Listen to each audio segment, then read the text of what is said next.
थी, शव यात्रा जा रही थी, शव यात्रा में आप किस प्रकार किस अधिकार से रोक लेते, क्यों रोक लेते? तो शव यात्रा में गमी के मौके पे 5 से ज्यादा लोग तो वैसे भी जाएंगे ही जाएंगे, क्योंकि 4 आदमी जाके कैसे अंत्येष्टि कर देगा। यहाँ लाखों लोग आए मौके पे मौजूद थे। अब आप कह रही हैं कि मिट्टी नहीं डालेंगे।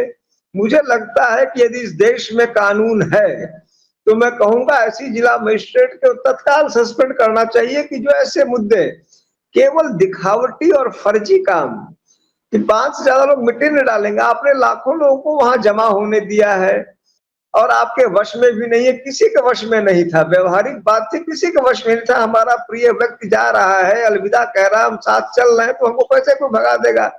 कोई बड़ी घटना घट जाती वह तो बस, और उस पर से आप कह रहे हैं मिट्टी नहीं डालने देंगे। अरे भाई, जो धार्मिक कृत्य है, हमारे संस्कारों में है, तो मिट्टी कैसे नहीं डालने देंगे? और इस तरह की बात सोचा क्यों, कहा क्यों? हेलो दोस्तों, मैं जमील बनारसी, मेरे YouTube चैनल पर आपका स्वागत है। दोस्तों, एक कहावत है कि दमड़ी की हांडी गई मगर कुत्ते की जात पहचानी गई। मेरा तात्पर्य किसी को कुत्ता कहने का नहीं है, बल्कि अपनी बात समझाने के लिए एक मुहावरे का इस्तेमाल किया है।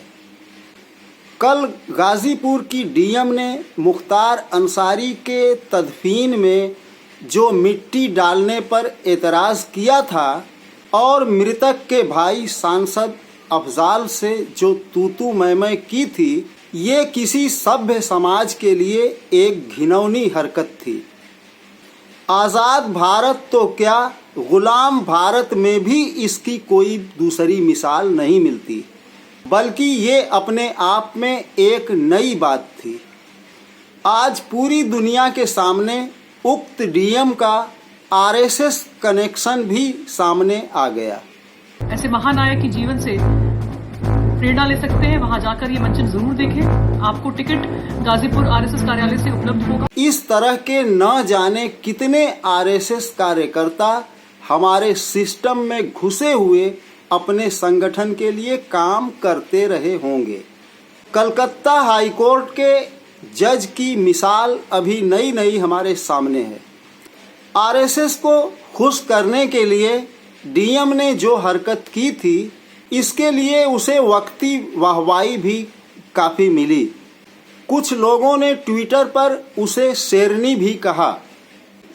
मगर आज सबसे बड़ा सवाल ये है कि क्या हमारे देश की जनता अपना अधिकार और अपनी आज़ादी को भूलती जा रही है? अगर भूल रही है तो ये पूरे समाज के लिए घातक होगा।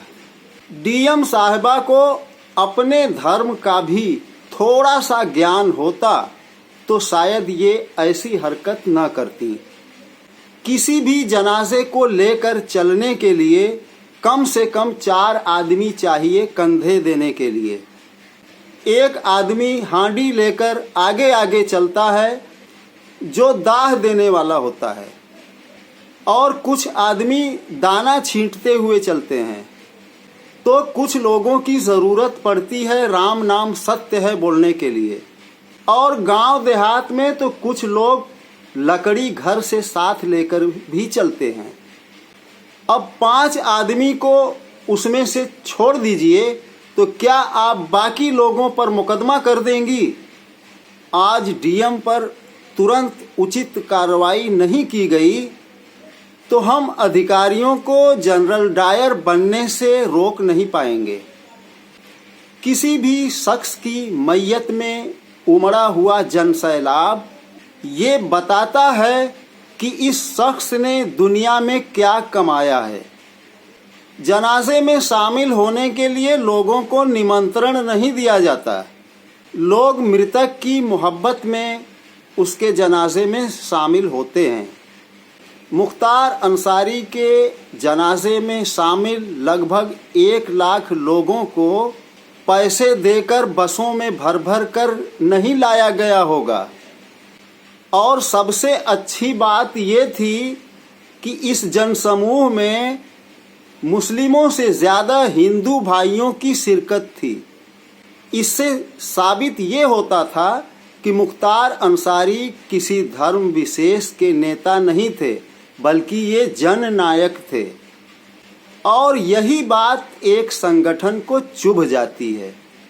उनके मुताबिक देश में ऐसा नहीं होना चाहिए, सिर्फ हिंदू मुसलमान होना चाहिए। सबसे बड़ा सवाल ये है कि मुख्तार अंसारी की मौत के बाबत धारा 144 लगाने की ज़रूरत ही क्या थी, और बांदा के हॉस्पिटल को 15 घंटे तक पुलिस छावनी में बदलने की क्या ज़रूरत थी। क्या प्रशासन जान रहा था कि मुख्तार अंसारी अब मरने वाले हैं? अगर इनकी मौत हार्ट अटैक की वजह से हुई है तो कानून व्यवस्था बिगड़ने का डर कैसा? अगर धारा 144 लगा ही दिया गया तो प्रशासन इसको लागू करने में विफल कैसे हो गया? इतनी बड़ी भीड़, इतना बड़ा जनसैलाब आखिर वहां जुट कैसे गया? ऐसा लगता है प्रशासन धारा 144 जेब में लेकर घूमा करता है। जब जहां जरूरत पड़ी जेब से निकाला और लगा दिया। यूपी में धारा 144 आज गोबर से भी सस्ती चीज हो गई है। इस पर मैं अलग से एक वीडियो बनाऊंगा। आप कोई धरना प्रदर्शन बलपूर्वक रोक सकते हैं, दंगाइयों पर नियंत्रण पा सकते हैं, मगर किसी की अंतिम यात्रा में शामिल जनसमूह को डंडा मारकर भगा नहीं सकते। धारा 144 क्या है और किन किन परिस्थितियों में ये लागू होती है, इसका स्वरूप क्या है, IAS अधिकारी अमिताभ ठाकुर साहब से हम जान लेते हैं। जो धारा 144 पुरानी CRPC जो है अब बदलने वाली है, तो उसका मुख्य उद्देश्य जो एग्जीक्यूटिव मजिस्ट्रेट है, प्रशासनिक मजिस्ट्रेट, उसको यह अधिकार दिया जाना है कि कानून व्यवस्था के दृष्टिगत वह कुछ ऐसे निर्देश जारी करे जिनका सभी पालन करें और जिससे कानून व्यवस्था, शांति व्यवस्था बनी रहे। धारा 144 का मुख्य उद्देश्य शांति व्यवस्था की बहाली है। कानूनन और सिद्धांततया एग्जीक्यूटिव मजिस्ट्रेट इसमें किसी भी प्रकार का आदेश दे सकता है। सिद्धांततया वो ये भी कह सकता है कि आप हमसे पूछ के पानी पिएंगे, पूछ के गाएंगे, पूछ के हंसेंगे, सिद्धांततया यह हो सकता है। लेकिन इसका यह अर्थ नहीं है कि आप मूर्खतापूर्ण आदेश कर सकते हैं, मूर्खतापूर्ण बातें कह सकते हैं। आम तौर पे इसमें 5 और 5 से अधिक व्यक्तियों के लिए एकत्र होकर कई सारे सार्वजनिक कार्य न करने की हिदायत रहती है। यह आम तौर पे समझा जाए कि सेट फॉर्मेट हो गया है, एक ढांचा बन गया है कि अमूमन यही इसी प्रकार के आदेश निर्गत हो जाते हैं 144 CRPC में। और 144 CRPC निर्गत करने का अधिकार एग्जीक्यूटिव मजिस्ट्रेट को है, जिला मजिस्ट्रेट को, ADM को, SDM को यह अधिकार है। तो इसमें जो भी उन्होंने आदेश दिए हो, आदेशों को देने का एक श्रृंखला होती है।